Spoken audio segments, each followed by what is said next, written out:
I've lived in Fremantle for not very long at all. I've only lived here 3 or 4 years. As I became a resident, as I started to meet people, as I started to talk about the issues that interest me, which are those to do with the future, planning, policy, how people live, how they'll live in the future, then the more I thought about it, the more I wanted to participate in it and play some small part in it. I didn't come here with that purpose, but increasingly that's the way it's developed.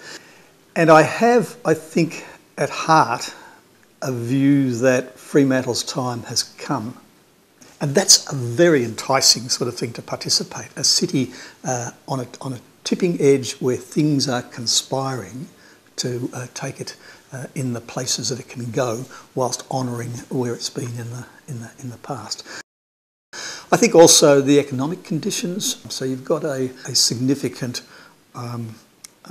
polarisation on the one hand of economic fears, downturns, concerns about long-term economic conditions. On the other hand, a sense of gas, oil, mineral-driven immense opportunities for the future, and finding a way of pulling those together in a city like ours so that we are part of the prosperity that Western Australia can have, but do it in our way, in our conditions, with our city, and facing our particular challenges, which are not small, as we go forward. I don't think as yet we find it easy, because of the strength and power of our past, to open our imaginations up and see how it might be a fantastic city in the future, one that doesn't destroy anything that we've done to this point of time, that doesn't diminish our history, that continues to celebrate it, but will be a 21st century or a 22nd century city. And it's the wonder of that and the difficulty of engaging in that dialogue with ourselves that fascinates me. What it requires is for us to get better at something that's not easy. Place planning is very hard. It's much easier, I think, to end up immersing ourselves in the planning of detail, easier to be concerned about the colour we paint our buildings or what the doorknobs look like, than it is to say, hang on, we've got to talk the really big stuff. Let us imagine the way this city will work and how it will build off its unique set of conditions. And they are very unique. They are unique by West Australian standards, but they're unique by national and global standards in many senses.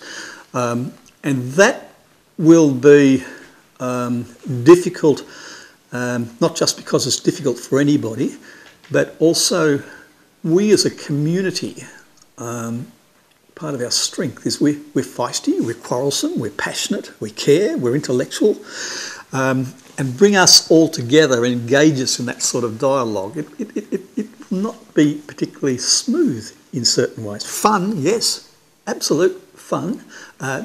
Energising, yes, but it's not just a question of saying, well, let's all have a bit of a talk about it all and agree about the future of Fremantle and then go out there and make it happen. I mean, it's bizarre and stupid. It doesn't work like that. But sharing clearer pictures as to what those options and opportunities are, not planning to the stage that we eliminate the blood and muscle and spit of the city, which sometimes you can do. I mean, you can be so keen on making things happen exactly according to some plan that all you do is turn it into a facsimile of reality, that it becomes a theme park sort of plan, and that would be cataclysmic. I mean, that would be a terrible thing to happen to our city. But there are processes, I believe, especially in this day and age, to help a community to think about the place that it's going to be in the future so that people can share that picture. I don't want Big Brother. Nobody wants Big Brother. I don't want excessive power. I don't want excessive planning. I don't want excessive authority.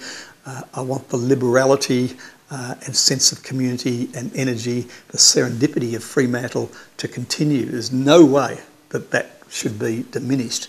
But on top of all those wonderful things that we can build on has to be a growing coalition of hope amongst an ever larger amount of people. And that's in part, I think, what we are witnessing in its fairly early days, but significantly empowering days in our council, for example, of an energetic mayor with a collection of councillors who are working with him,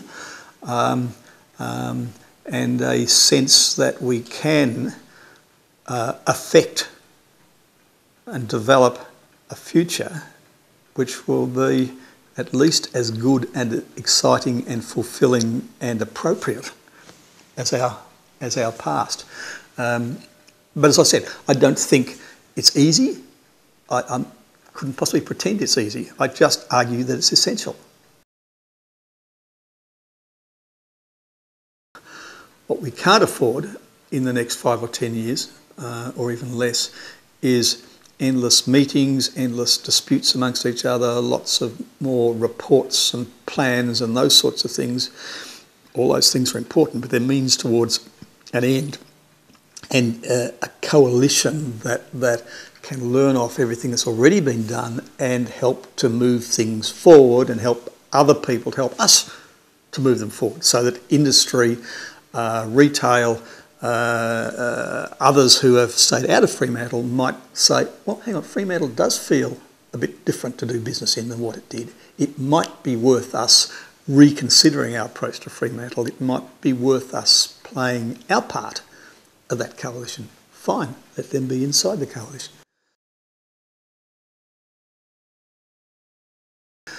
Now, Fremantle is a very interesting case study. In the 19th century, we built cities that had often a very strong sustainability element to them. That the materials we used, the architecture we used, the density, the walkability, the reliance on public transport, those sorts of factors are in the very essence of 19th century Fremantle. And the public policy benefit of that is tremendous, because we have the makings of a sustainable city that happens to be old. And that sense of sustainability, that sense of the ongoing longevity of the city is part of the appeal. It's part of why I live here and not in suburbia. The hopeful coalition is going to be the one that enables us all to bring our particular views as to how that development will continue, how we can continue to conserve, how we can hold the sustainability and build the sustainability of our city, how we can continue to make it an exciting and surprising place to live in and to visit. But for it to take advantage of all the things that the 21st century brings, as well as anything of the 19th century or the 20th century. Also, it is going to be important for us to manage the communication with the community, the listening to the community, finding ways of plugging in and working with the community, that if it becomes an elite, if the coalition becomes simply a collection, very small, of people who have certain influences, and that they develop a vision and drive it out of their imaginations, then we can hit a brick wall, and deserve to, because it's got to come out of the community roots. So there's a leadership role, but there's also a much more humble need for people to actually listen and listen and listen again to relate to what the concerns and issues are of everybody in the process. And to do that whilst at the same time not finding that in 5 years' time we're still doing that, and only that, is one of the big challenges. And how we confront that is going to, I think, have immense influence on our success. My inspiration, I think, comes out of creativity. It is wonderful fun intellectually rigorous, aesthetically pleasing to have the opportunity to be engaged in creating